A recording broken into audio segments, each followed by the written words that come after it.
Gretchen Miller Kafoury, our panel moderator today, recent mother of a bride, grew up in Walla Walla and graduated from Whitman College. She has been a vigorous and successful activist since the 1970s. From 1977 to 1983, she was a member of Oregon's legislature and chaired the Human Resource Committee, and she's had special areas of expertise: domestic violence, women's rights and issues, health care, and housing for the low-income families have all been areas where she has developed terrific expertise and genuine efficacy. From 1985 to 1990, Gretchen was a Multnomah County Commissioner, and in 1991, she was elected a Portland City Commissioner. Today, in that role, her responsibilities include housing, community development, and neighborhood associations and planning. And oh yes, she's also responsible for the Fire Bureau and Bureau of Emergency Communications, a nice full plate. Today, Gretchen will moderate and introduce a panel of national experts as they describe affordable housing, a success story. Welcome, City Commissioner Gretchen Miller Kafoury.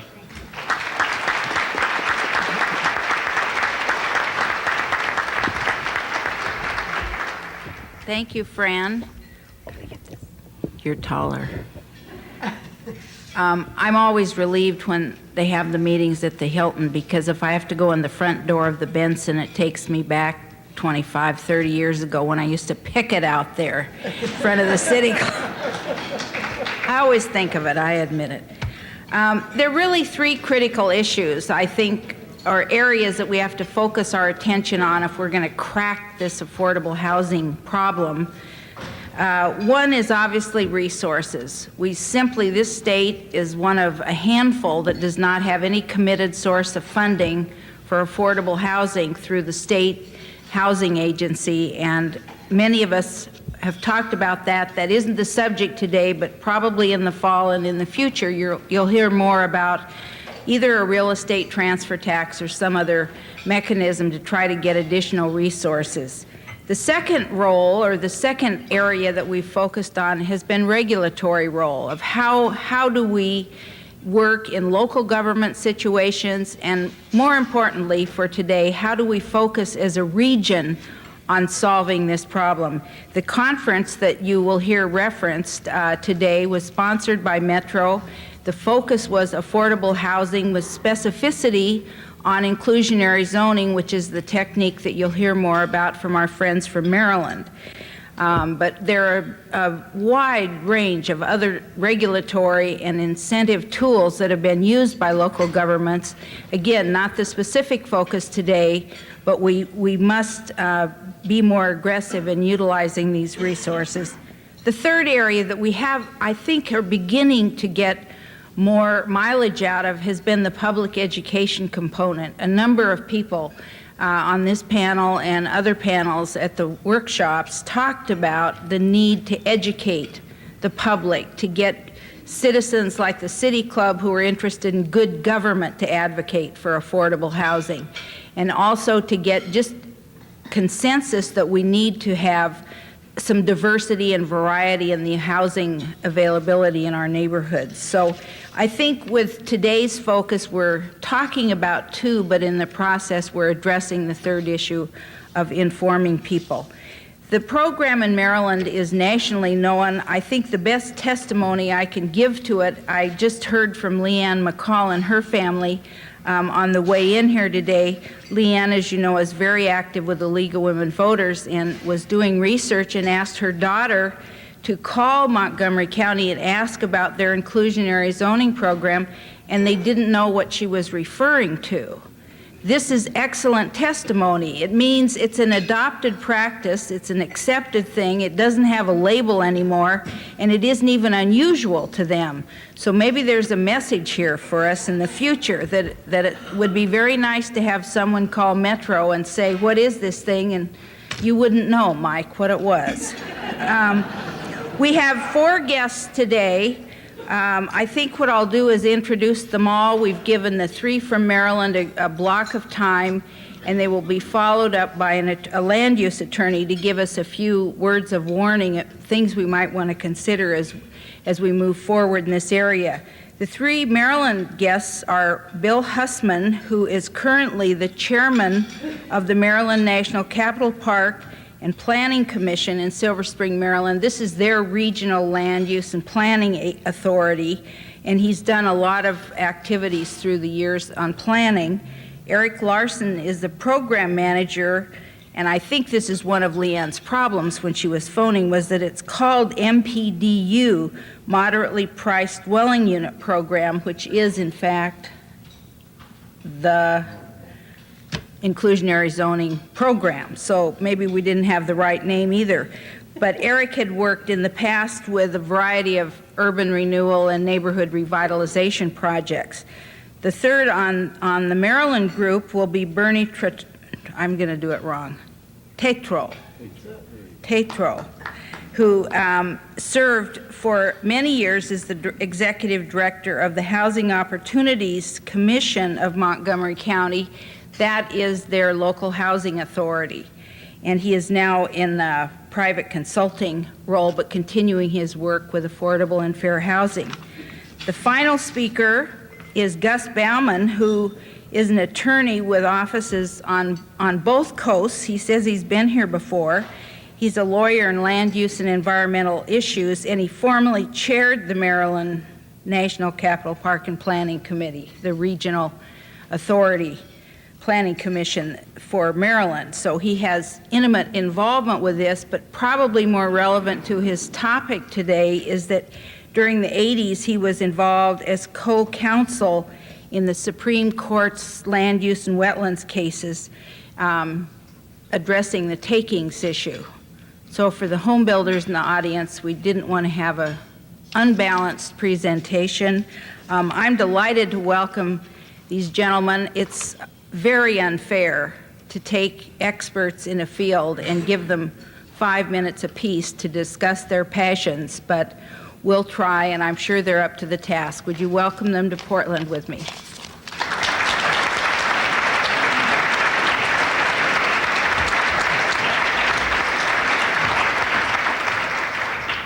Thank you. I'm Bill Hussman, and I'm happy to be here. I don't come as an expert, but we are people who, I guess, practice inclusive zoning and are happy to share our life and experience with you. This is actually our law in Montgomery County is one that was first introduced in 1967 by my mother-in-law. So I've been steeped in it and at that time, 1971, it took a while. She's persistent. It took a while to get it through, and I was then the city manager, the equivalent of our county, and it was vetoed by the man I worked for, Jim Gleason, the county executive. So I've had chance to understand many sides of what we're doing. I really appreciate being here and to look at your city, that your objectives and accomplishments here in terms of the vibrancy of your central city and that of your regional centers is something that we hope to emulate and I hope to learn from in the next couple of days while I'm here. We prefer to think of, or I do, of not inclusive zoning, but inclusive communities. I heard that from one of the leaders this morning who spoke after our program, and I think that's really what's at issue for us and anyone like you who hope and expect to grow as you do. And the politics of consensus is essential, and picking out of what we do what's important to you is the most important things. There aren't any bullets that you're going to find in our community that you can bring to yours that are going to solve your problems. You're going to have to solve them your own way. And what I'd like to do is in part to share you a little bit about the comprehensiveness of what we do, because there is no one thing that characterizes us. The Housing Opportunities Commission that we have has produced 11,000 units of more traditional public housing in the last 20 years. A very aggressive program, one championed and accomplished by Bernie Tetreault, my friend and speaker here. And so we have a very large, active program in that area. We broadened the mandate of our housing authority, though, to deal directly and aggressively with moderate income housing, not subsidy units. And through a couple of programs, we've produced 13,000 housing units for our community for levels above subsidy, but which could not be reached by the private market. We've had a very aggressive and successful program, which will be described to you by others in a few minutes. We have an accessory apartments, allows people to convert a housing unit in their home for relatives or others through an exception process, and it's been quite successful. We have a condominium conversion ordinance that tries to keep the converted units in affordable housing stock, has a tax associated with it that goes to replenish that housing stock if units are in fact converted, and that's a very important part of our business. We have revenue bonds that support a very aggressive program. Revenue bonds, tax credits has generated about another 10,000 housing units, all private for the most part, although also a lot public, and so all moderate income, though. And so in these three major categories, we're doing a lot, and we're doing it with a lot of different tools. And our MPDU ordinance is one that is key to today's session, so we're happy to introduce it to you. Our Housing Initiative Fund, there's about $5 million from sources that flow annually into a fund to help agency like HOC achieve its objectives. And they have a working capital fund that allows them to do the opportunities that come along. So it's this array of tool and initiative and comprehensiveness that allows us to deal with our problems. Your problems are much bigger than ours.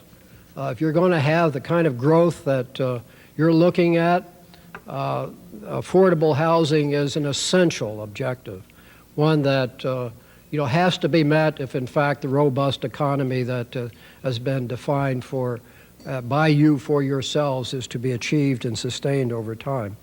So that's, I guess, my sense of what we're doing. I skipped over one slide about our history, which I won't repeat, but the first chart that was up there basically shows we've been through a lot of booms and a lot of busts, and I wouldn't say we're in a bust now, but we're in slow growth. But we grew at about the same rate as did Portland in the 80s, a very high, rapid appreciation of housing values, the existing housing stock, and all the kind of problems you face. We face them our way, and you're going to have to face them yours, and I look forward to doing anything we can to help and appreciate the opportunity to be here.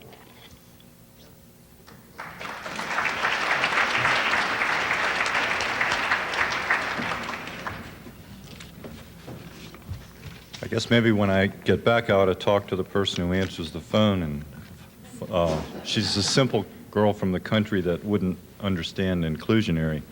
If they'd have said the program that forces builders to put low-income houses in expensive neighborhoods, then she would have understood. That's really not our program. In the next few minutes, I'll try to focus just on three questions. What the MPDU program is, what it has produced, and who lives in the units. Our moderately priced dwelling unit program is an ordinance that requires that builders building subdivisions of 50 or more units on land that's zoned 1.5 acre or smaller include between 12.5% and 15% of the total number of units as affordable units.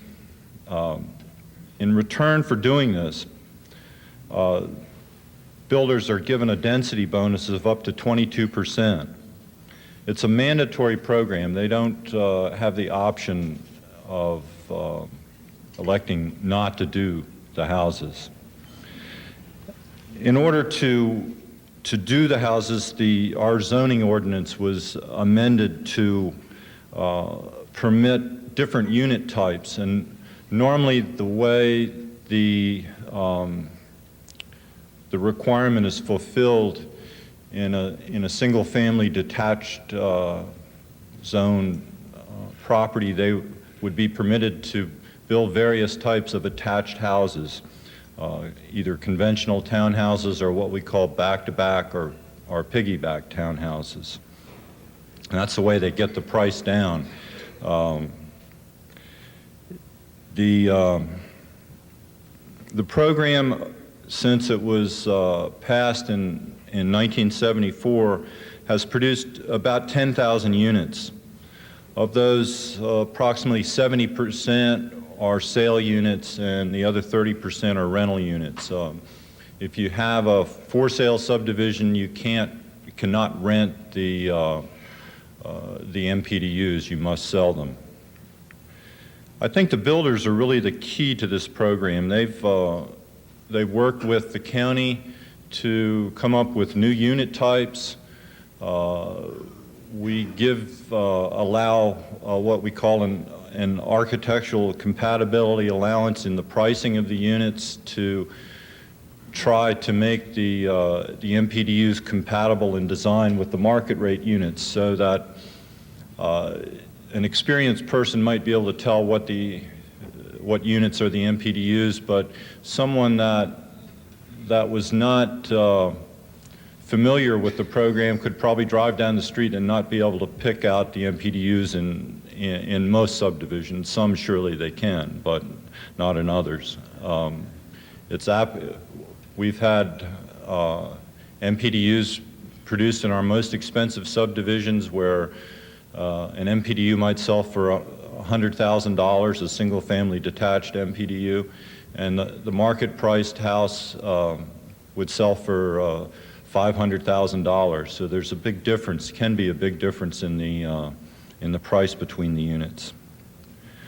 The last question I wanted to answer was who the people that are served by this program. And I think that it's important to understand that it's not subsidized housing. The land is provided to the builders in the form of a density bonus, and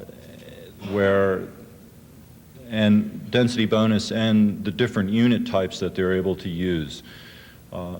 The houses are sold to people in a range between 60 and 65% of our median income.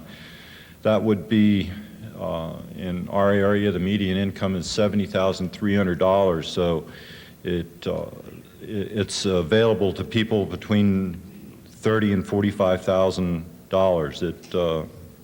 It goes to school teachers, service workers, and government employees, children of people that already live in the neighborhood. I think it's an important program to the county, and it's one that could be adopted in other areas. Thank you very much.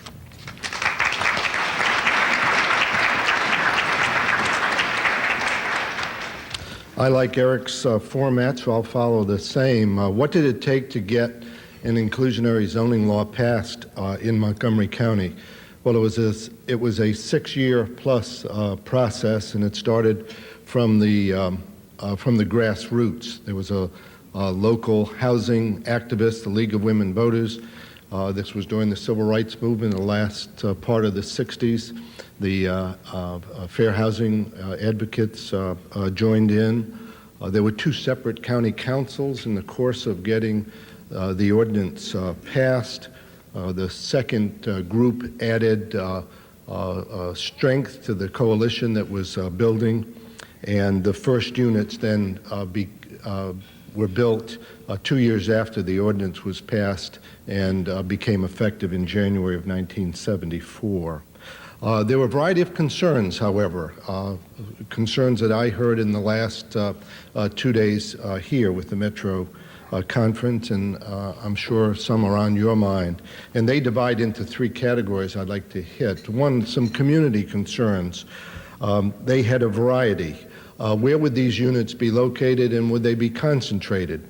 Well, the answer is that this ordinance in Montgomery applies throughout Montgomery County in all but the rural zone. So these units will be distributed throughout the county, and more specifically, they will be distributed even within the individual subdivision. Will we get a crack at these units in the course of the approval process? And the answer is yes. They're all part of the regular subdivision review process of the county. What about the appearance of these units? What will they look like? And they're a modest unit with at modest cost, modest-sized unit at what it takes to build the unit with a marketability allowance and a profit for the builder, but no land cost. So there was concern as to whether these would fit with the neighborhood, and the county responded by providing for the compatibility allowance that Eric talked about. And then what about the nature of the units, the tenure and when they would be produced? And the response to that was that they will be of the same tenure as the subdivision. If it's a rental subdivision, the MPDUs will be rental. If they're ownership, they will be ownership. Builders, too, had concern. What about the cost? Can I make a profit on these units, and will the MPDU price be set at what it really does cost to produce a unit? And there's a mechanism for the price of the MPDU to be adjusted as the units, as the cost of producing the units increases. What about marketability? Can I sell the MPDU if I build it? And secondly, what effect is it going to have on my market rate units? Well, that's where the office that Eric supervises stays in touch with what does it cost to build a unit, and then what is the eligible income so that there's enough income to buy the moderately priced dwelling units.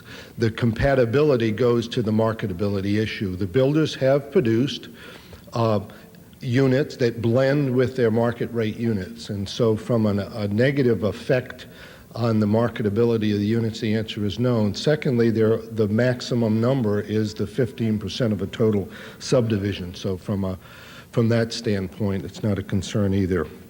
What about the purchasers themselves?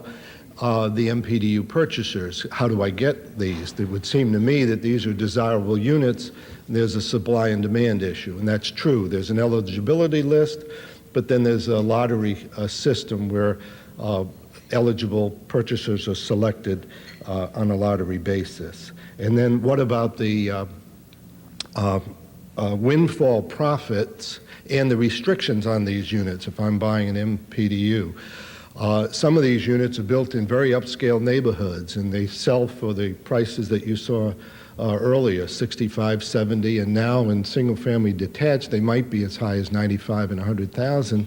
But in the very upscale subdivision, those are worth $200,000 from the day that they're built, and so there's a big windfall. Well, there's a control period during the first 10 years for ownership units and 20 for rental units, and when the unit after the 10-year control period is sold, the difference is shared between the county government and the seller of the unit. So the moderate income person that got in the unit 10 years earlier can take a part of their equity and move up in the housing market.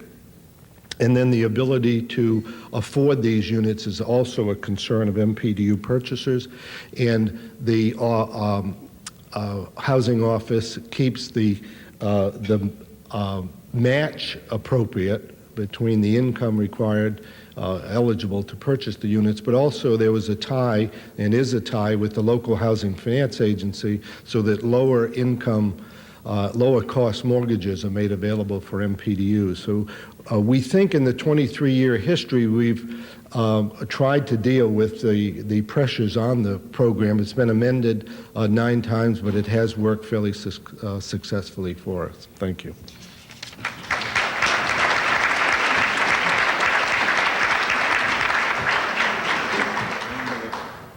Hi, I don't have any slides, so you can put the lights back up. I want to thank you all for inviting us, and I want to appreciate the comments made by the president here regarding the cameras and this not being live. And it's the first time I have addressed a group where the people behind the cameras do not view us as live. And I just want to spend the next few minutes and try to correct that misapprehension. The program that that's just been outlined, as you heard, was adopted in the early 70s. And what's happened since then is that, and my job the next few minutes is to point out that the constitutional rule has changed since that time. It all began with, very quickly, with a dissenting opinion at the Supreme Court by Justice Brennan in a land use case in 1981, which came out of California. And what's happened is that land use cases began going to the U.S. Supreme Court from the various state courts and a couple of federal courts in the early 80s and middle 80s, and they started taking cases at the U.S. Supreme Court, and it dealt with the question of what's called, to many people, the taking issue, and that is because the Fifth Amendment of the Constitution has a provision in there that says private property may not be taken for public use without just compensation. And it gave rise to the question that first arose in people's minds really in the 70s and increasingly in the 80s and since then: can a land use regulation or an environmental restriction be so restrictive as to give rise to a taking of private property? Justice Brennan, in a dissent in '81, said yes, and he laid out a whole opinion where he proposed a constitutional rule on how to deal with the problem of land use regulation and the taking issue. And it was in that opinion where he wrote the well-known rhetorical question, if a policeman must know the Fifth Amendment, then why not a planner? And then he proceeded to explain the Fifth Amendment taking issue as it relates to land use and environmental regulation. Move real fast through a bunch of cases that we can't talk about right now. And in 1987, his dissent became the majority rule. He and Justice Marshall, it was a 6-3 vote, and the Supreme Court, with conservatives and liberals, and in land use, liberals and conservatives, those labels are totally useless, said, yes, there can be a taking of private property by land use regulation. That was in 1987, and the point of it was where there's economic wipeout. 2.5 weeks later, a decision came down, and that's why it's important to this discussion, called the Nolan case. The first case was called the First English Church case. The second case was called the Nolan case. The Nolan case was also a takings case. It dealt with development, dedication requirements, development exactions, which is what inclusionary zoning is an animal of. It falls into that area of American law. And the Supreme Court said, what we have in front of us, this restriction from California, is a taking, even though there was no economic wipeout. In fact, the property at issue was worth more the day of oral argument than it was worth when the whole case began. But the point was, the court pointed out that there's a problem here between ends and means, that the development that has an exaction required of it, that development, its impact on the public, must be related directly to the exaction required of that development. The court pointed out if there is no direct connection, or to use the word nexus as they use, then there is a break, and that is an unconstitutional taking. That's what the Nolan case said. For the last 10 years, the court has taken 5 of these cases, and in every one of these cases over the last 10 years, the Supreme Court has reversed the lower courts and ruled against the local governments, or in a couple of cases, state governments, and ruled for the private property owners. All of these were takings cases, all dealt with land use or environmental restrictions. They came from California, South Carolina, Nevada, and Tigard, Oregon. The Tigard, Oregon case is the Dolan case, which came down in '94. Dolan answered a question that the Nolan case left unanswered. What if the government can show a good public rationale that there is a connection between the public purpose being advanced, such as affordable housing, but whatever it might be, and what we're requiring of the private property owner? What if that connection can be shown, but what if the connection is not good enough? The court in Dolan addressed the question of how much of a connection must there be?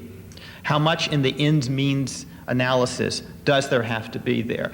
In the Dolan case, of course, the court ruled reversed the Oregon Supreme Court and the findings of the Tigard's Planning Commission and said it wasn't good enough what happened here, that there was a taking in this situation because the floodplain exaction and the hiker-biker trail exaction failed the test that the court laid out, which is really a test of proportionality. Again, it's an ends-means thing. We don't have time to get into exactly what they said and all the details. We've been doing that for the last couple of days, talking about it and how it might relate to the affordable housing programs as it's been proposed or talked about here, and how it relates to the Montgomery County, Maryland program and other programs around the United States.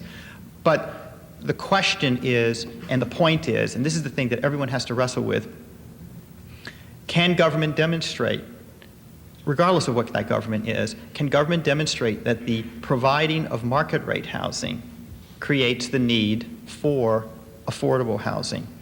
That's really the nub of the question under the Nolan-Dolan test. And it's something that policymakers and citizens and planners and property owners and attorneys have to deal with when they look at these schemes. Lower state courts, such as the New York High Court, when addressing these issues, have found unconstitutional takings. And so one issue, and there are many questions to be asked, but you heard the Montgomery County program is a mandatory program. That's a plus for the property owner side, a minus for the government side if there were ever a legal challenge. But at the same time, the Montgomery County program provides density bonuses. That's a plus for the government side, a minus for the property owner side if someone wanted to challenge such a program. There are lots of these kinds of questions that the court rulings over the past 10 years from the U.S. Supreme Court and now lower state and federal courts have been addressing, not necessarily with inclusionary zoning provisions per se, but with other kinds of land use exaction cases. And of course, this is a land use exaction. And so as policymakers and as citizens, as long as people are aware of what the court has been saying over the past decade and what some of the lower state courts have been saying in regard to these kinds of issues, it'll make for a better program, whatever you decide in the future. Thank you.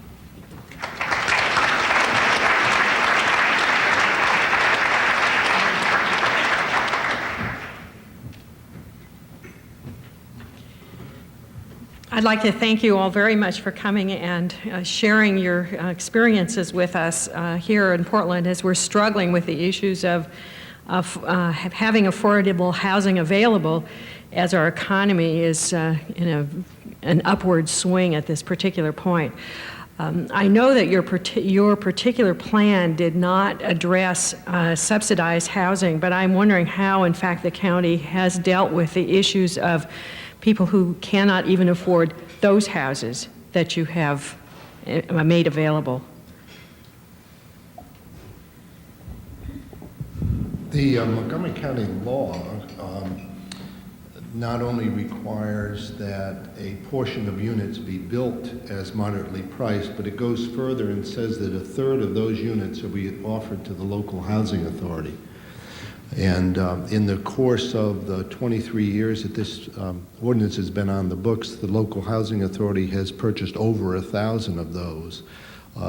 If you do the math, we would have been able to purchase 3,000 or so, but we exercised it in over 1,000 units. And so in a typical now subdivision, there's 5% of the units are serving very low income by the additional subsidy that the housing authority can affix, whether it's a public housing program, the Section 8 program, low-income housing tax credits, and then there's the moderately priced dwelling units, and then there's the market rate units. And so the deep subsidy units are handled by a portion of the MPDUs going to the housing authority and making other subsidy connections.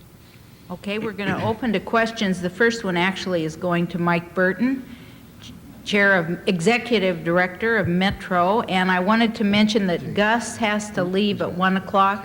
So if any of you have a question specifically on the legal implications that Gus raised, you might want to catch him first. Good, thank you. Thanks, Mike. Can you hear me? I'm Mike Burton, City Club member, and I guess actually the question might be, to some extent, directed to Gus. Clearly, in order to reach the goal that everybody would want to do in affordable housing, there are some legal problems that may go there, but I think what I heard was that if there's a clearly established public policy that addresses the connection to the need for that housing, then that may stand a better case in the court. The question, I guess, to all of you is, if you were advising us in this region, if we were to move forward with some policies to address this, what's the process and what would a policy look like that would help us meet both our goals and avoid some of the potential legal traps we may fall into? Gus, why don't you go? Well, it's important to understand that in all of these cases, the private property owners never said that the public goal was bad or illegal or unconstitutional. The issue was always, we take it as a given that the public goal being set out in a particular scheme that we're challenging is laudable It's just unconstitutional as applied to that property owner. And the court in each case has found it to be unconstitutional as applied. Because what the court is saying is they're looking at not whether or not the goal is good, but whether or not society in general should bear the burden of taking care of societal issues and problems, or should one segment of a society, whatever that segment is, should be singled out to bear that burden, which is what the Bill of Rights is all about. And it just so happens, and some people don't like to hear this, but the Fifth Amendment does have provisions in there dealing with private property rights. I mean, that's what it all comes down to. That's why Justice Brennan, the great liberal, laid out the constitutional principle, because to him, it was just a classic civil liberties Bill of Rights type of case. So the way to handle the situation is, it's a given that the goal is laudable. That's not the problem. The problem then is, how do you construct a program to avoid the nexus problem, which the court has been finding in these cases. And it comes down to the question of, is it mandatory or is it an incentive voluntary program? In terms of how it's structured, are there bonuses given or not given? It also deals with questions such as every government that sustains such a challenge has to be able to have studies that demonstrate clearly what that nexus is. The court has said it's not good enough to have just legislative findings. We're all used to this, where we all want to pass a law, we all pass the law, and then we tell staff, now go write findings, okay? The court, in a famous footnote in one of these cases, said, we understand how that game operates and it won't work. You've got to have specific studies that demonstrate the connection. That's what has to be done in any exactions case. Bill? I'd like to comment that, I guess perhaps indirectly, but first of all, if you look at the reverse of the situation, you don't have a program like this, and you've got to get there, as Gus would describe, by sharing that burden amongst each of you and all of you. That's a business the federal government even can't afford. They're getting out of that business. It's a huge money business. It's a tax burden that no community can take on if you're going to meet what has been defined as the needs about 39% of your population needing support of some sort, perhaps not tax support. And so if you want to step up to this problem, I mean, you've got to think about, I mean, how many real choices do you have? Our choice has been to make sure that our program is profitable. I mean, I also worked in the building business and worked for the man who pioneered this program, and we made more money off this program than any other product we delivered. And so, because Montgomery County's program is structured that way. It's structured so that the profit incentive, as well as the flexibility, sort of leads the industry to produce what the community needs. And whether or not that, I guess, in the end would be found by a court to be sufficient, I guess, is up to some court to decide in the future. But I think ours is always structured around the idea that people are going to make a profit, and it's always an expectation that's on top of what they're otherwise able to do. And so that's our approach to it, and it's been working for us. Another question? My name is Ed Marks. I'm a City Club member, and I'm also a home builder. I've been a home builder for 26 years, and most of my work has been in the city of Portland, all of it in the Tri-Med area. I am glad that Montgomery County has a program that works for them, but I don't think it's translatable to Portland, because we already have a density problem here. Most of the neighborhoods are concerned about the density that they're having imposed on them. Not only that, but as you rise in density, you reach a point where the type of construction has to change. You get past about 40 units per acre, and suddenly you get into concrete type construction and other things that drive up per unit costs. It's a great idea, but I think we need to do a little more thinking about it before we translate it to this community. Did you have a Thank you question? much. Do you have an answer to these objections? Do you have a way? Don't look at me, look at Do you have a way? him. John, you planted him, I know it. Do you have a way to another method of making units profitable? I understand in your situation, you're not dealing with urban growth boundaries. You're not dealing with some of the density problems that we have here. So you have to come up with some other method of increasing profitability or paying for these units. I might be able to answer some of that. We don't have an urban growth boundary as such. We have rural zones that don't have the MPDU requirement, but most of the units are built in more rural areas of our county. They're not in already built up areas, infill type housing. Also, the densities are not so high as 40 units per acre. Our densities for townhouses would be about 12.5 units per acre. And then when they're mixed in with detached units, the densities are lower. So we have the same problem you would at 40 units per acre. You're talking probably high-rise or even mid-rise construction where you're using concrete, and that would be difficult under our program. But we're not working with those high densities. Other questions?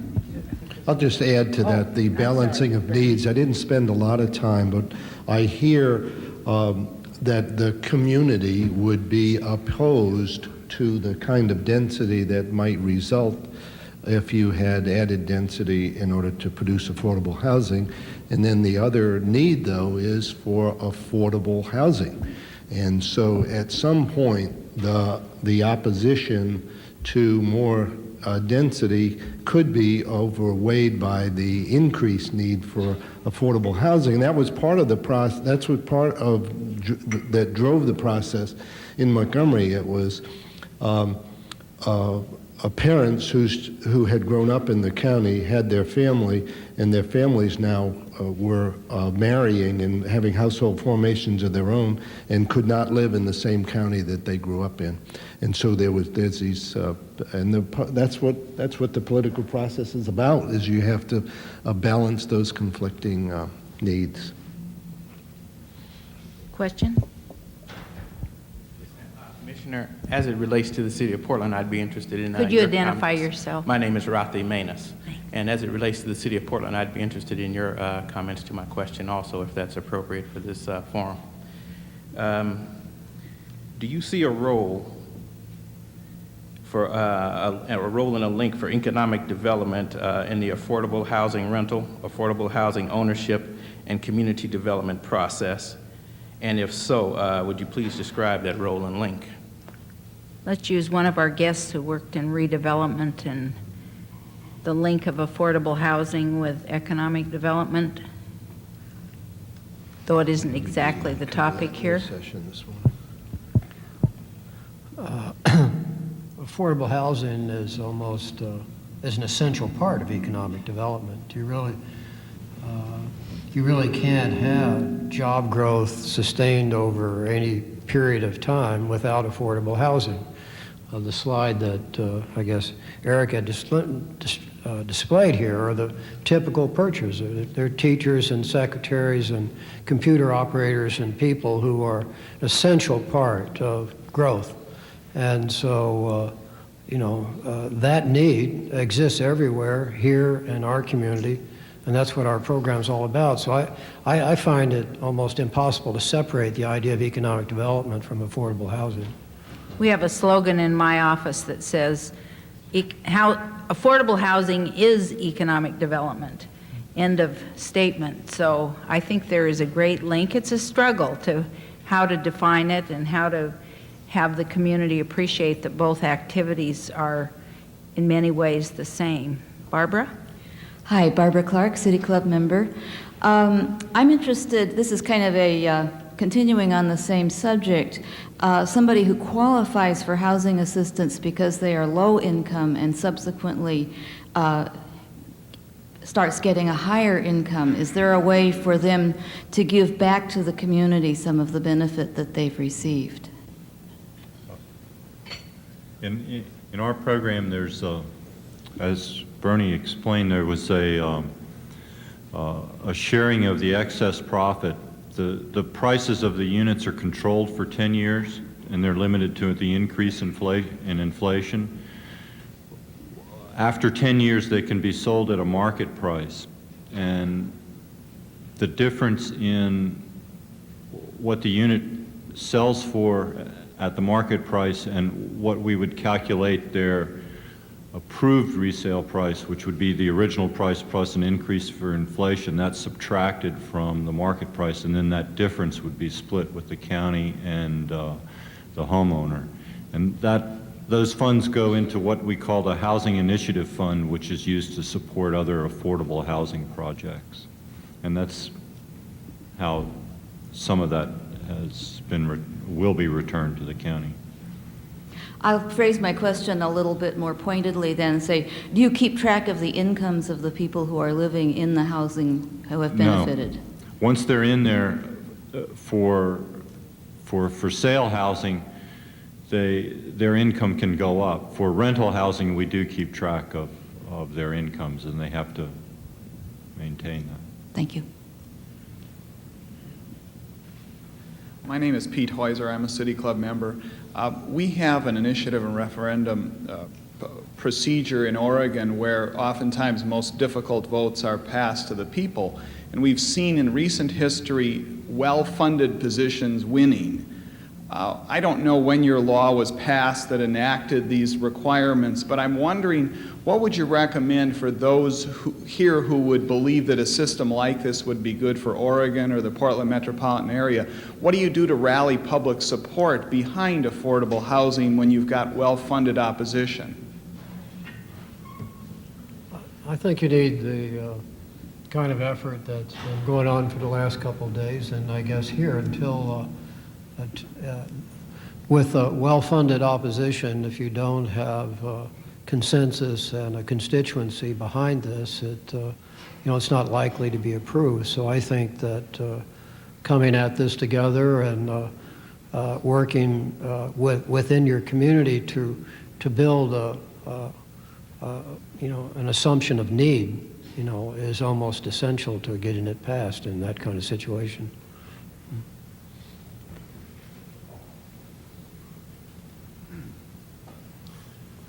My name's Walt Roberts. I'm a City Club member.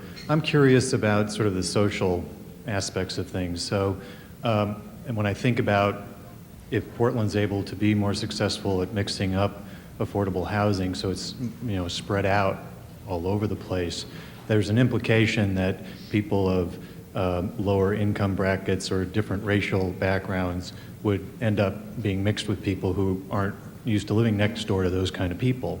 So were there similar concerns in Montgomery County, and are there stories to tell about how this low income black person or how people have now found themselves living next door to people they wouldn't expect to, and it's gone well or bad? It's a very good question. Thank you. Let me try to deal with that. First is we always had, as a housing agency, the housing and services going together. And so we didn't just produce very low income housing. We also provided services to the residents who lived in the units. People are poor, not by choice, and oftentimes they need assistance to pull from the system what they're entitled to. So we did that. We also, though, had a community relations program where we went into neighborhoods before assisted units were built to work with the neighborhood, and then after the units were built. And it's interesting because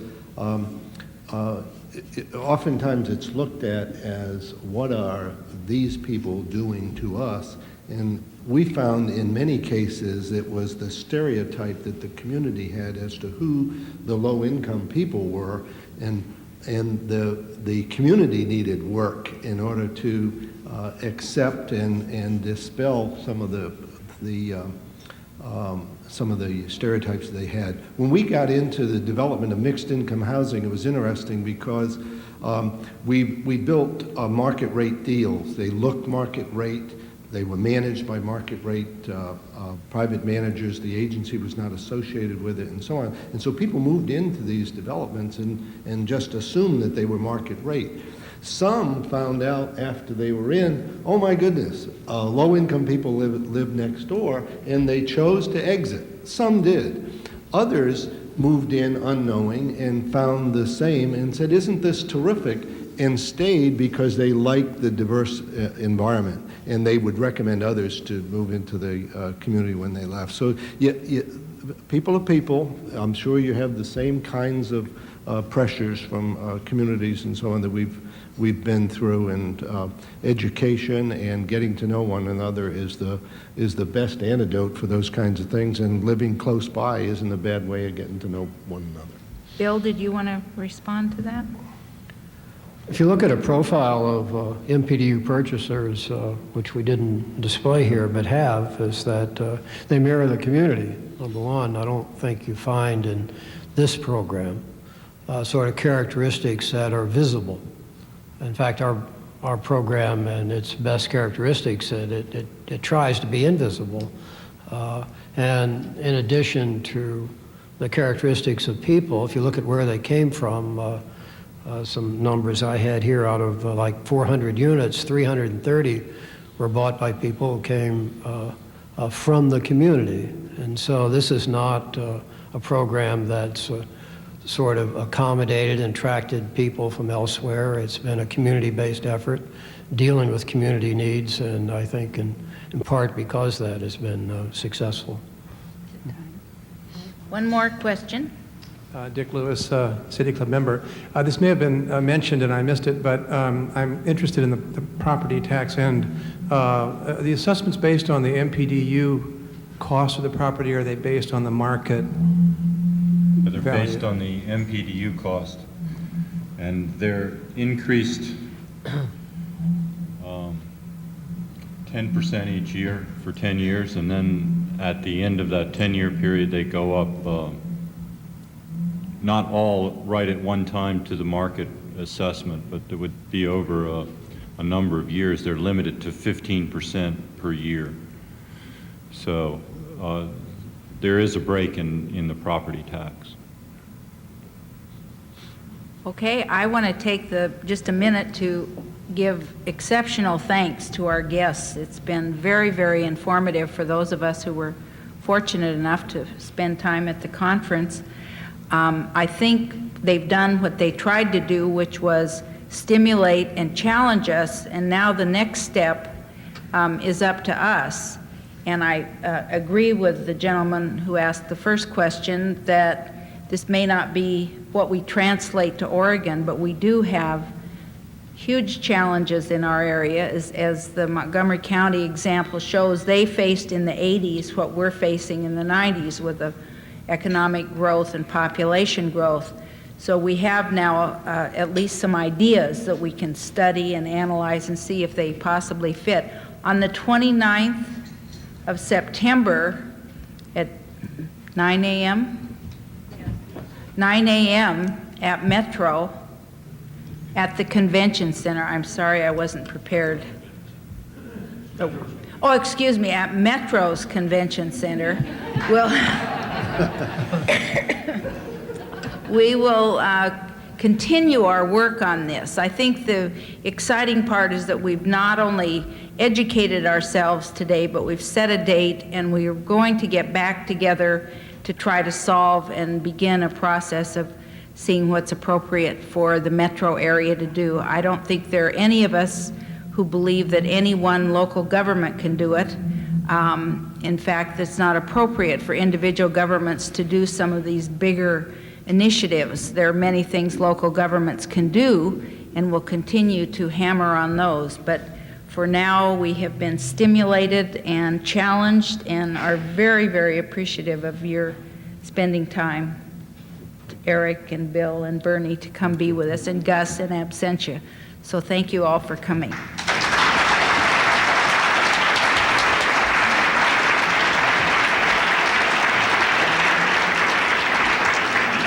And on behalf of you and the City Club, I certainly thank you, Gretchen, for bringing this panel to us and allowing us to feel ever more optimistic about affordable housing. Certainly something I learned today is one way to accomplish this kind of very difficult enterprise is to get along really well with your in-laws. Thank you very much.